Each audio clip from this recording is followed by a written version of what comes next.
I grew up in Vermont. Pretty normal childhood, I have to say. Played a lot of sports and was active in school. You know, I did well. I had a great family, good support. You know, we ate dinner together every night. My dad was a football coach. Like it was a nice childhood growing up, for sure.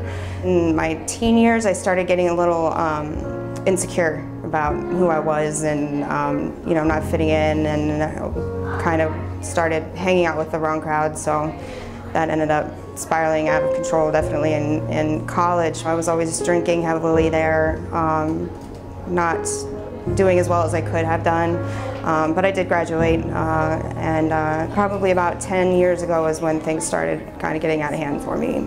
The divorce was long and pretty treacherous for me. My self-esteem issues came back up again, self-worth, self-esteem, things of that nature, and I turned to prescription pain pills that were prescribed to me for a back issue that I had, and I started abusing those. And then I happened to work in the healthcare field, so unfortunately I had access to my drug of choice and started using from work. And it was an everyday thing pretty quickly. I ended up starting to use intravenously. Once I started doing methamphetamines, it was really scary how quickly things turned for me.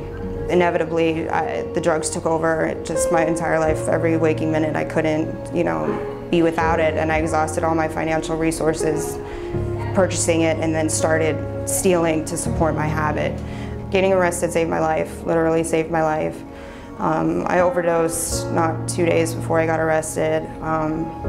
Was Narcaned twice and ended up in Manatee Hospital alone. You know, walked out with no shoes, no shirt, and nowhere to go. And that was my lowest of the low. I didn't know what I was going to do.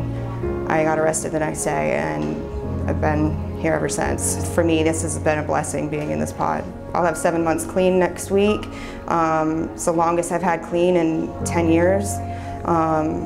You know, looking back with a clear head now, I can see how not in control clearly I was of my life. I hope to never be back there again, because it's a scary way to be. I pray to God every day to lift the obsession, and He has.